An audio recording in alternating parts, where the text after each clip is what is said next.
They had catalogued Earth as a footnote.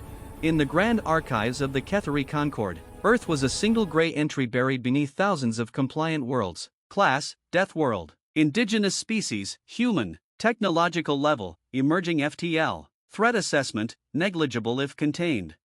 The Ketheri were ancient, patient, and arrogant enough to believe that anything which evolved on a planet so hostile must be primitive, fractured, and easily cowed. Deathworlders, after all, were supposed to be survivors, scarred, paranoid, slow to trust. The Concord knew how to break such species: isolation, sanctions, precision strikes. So when humanity refused to sign the subjugation accords, politely, firmly, and with unsettling humor, the Ketheri Council voted for war. They would come to regret waking the horrors of the death world. The first Ketheri fleet arrived at Sol like a silver knife sliding into flesh. Elegant crescent warships drifted into orbit, their hulls alive with crystalline energy. The message they broadcast was translated into every human language within seconds. This is a corrective action. Power down your orbital defenses. Surrender your fleets. Compliance ensures survival. On Earth, leaders gathered in emergency chambers. Generals stared at screens. Scientists whispered calculations. Civilians watched the sky light up with unfamiliar stars. And then humanity laughed. Not mockery, not bravado, something deeper, tired, almost fond amusement. Because Earth had been preparing for this moment since the first radio telescope scanned the heavens and realized the universe was quiet in all the wrong ways. The human reply was brief. Negative. This planet bites. The Ketheri fleet opened fire. They expected panic, chaos, a rush of disorganized resistance. Instead, space bloomed with motion.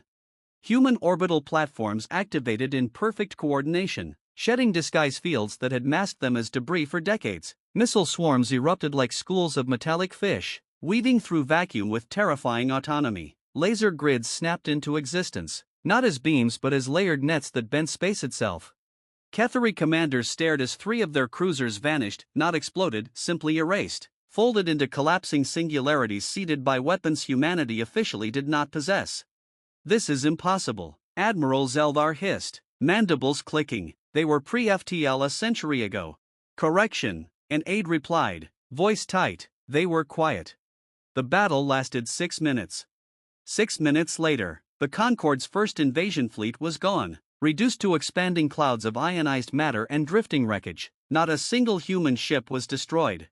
On the Ketheri homeworld, silence filled the council chamber. Then outrage. They cheated, one elder spat. They violated technological progression treaties, said another. They hid, a third snarled, death world trickery. The vote for escalation was unanimous. They sent the armadas. The second phase of the war was not fought in space. It was fought on worlds. Ketheri shock legions descended on human colonies at the edges of explored space. They burned cities, shattered habitats, and broadcast images of devastation across the Concord as a warning. This time, humanity did not laugh. They remembered. Earth remembered every predator it had ever faced, every plague, every extinction event narrowly avoided, every war it had barely survived, and every war it had won by becoming something darker than its enemy expected. Human fleets did not rush blindly to defend their colonies. They vanished. For 3 months, nothing happened. The Concord relaxed. Then the horrors woke up. It began with the ghost signals. Ketheri listening posts started picking up fragmented transmissions in dead systems, whispers in no language, distorted sensor echoes that moved when no mass was present. Entire outposts went silent without distress calls. Scouts sent to investigate found stations intact, power running, weapons charged. No bodies. No signs of struggle. Just claw marks on bulkheads. Impossible claw marks, too large, too deep, as if something with tremendous strength and no regard for vacuum had torn through reinforced alloy. The Ketheri blamed pirates, then malfunctions, then sabotage. They never considered the truth. Because the truth was worse. On Earth, beneath mountains and oceans, humanity unlocked doors it had sworn never to open. The projects had names that never left classified archives. Ares, Circe, Black Judgment. Weapons were too simple, machines too predictable. So humanity turned to itself. They released the gene forges, awakening adaptations written into their DNA by millennia of evolution and centuries of forbidden experimentation. Soldiers were remade not into mindless monsters, but into something far more terrifying. Hunters. They could survive vacuum for minutes, heal wounds that would kill others, see spectrums invisible to alien eyes, move through gravity fields like water. And they were angry. Very angry. The first confirmed human boarding action occurred in the Ulresh system. A Ketheri battleship detected a single human frigate approaching ancient by Concord standards, scarred, leaking radiation. They laughed. Then the frigate exploded. Not from weapons fire. From inside.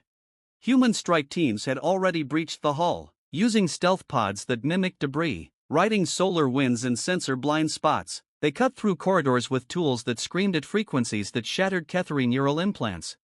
What followed became legend. Ketheri survivors spoke of shadows that moved faster than targeting systems, of humans who kept fighting after limbs were severed, of eyes glowing faintly in the dark, focused, relentless. No mercy. No speeches. Just purpose. The battleship was captured intact and turned around, its weapons firing on the rest of the fleet before it self-destructed, overloaded reactors ripping a hole in space that swallowed 6 more vessels. The Concorde called it an atrocity. Humanity called it Tuesday. Then came the creatures. The Concorde never understood why humans carried so many species with them when they colonized, why ships had biological containment bays, why entire ecosystems were transplanted instead of sterilized. They learned during the siege of Threx. Threx was a fortress world, gravity-heavy, atmosphere toxic to humans, surface bristling with weapons. The Ketheri believed it unassailable. Human ships never landed troops. They dropped cargo. Within hours, Threx's jungles were alive with Terran predators released into an environment where nothing knew how to deal with them. Insects the size of hands that ate through armor, microbes that adapted faster than Ketheri medicine could respond, feral animals bred for war, guided by human beacons. The Ketheri defenders broke ranks, fleeing bunkers as their world itself turned against them. Above it all, human commanders watched calmly.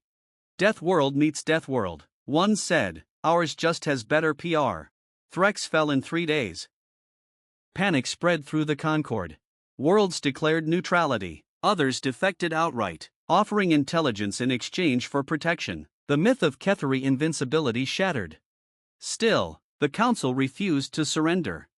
They authorized the final protocol. Extermination.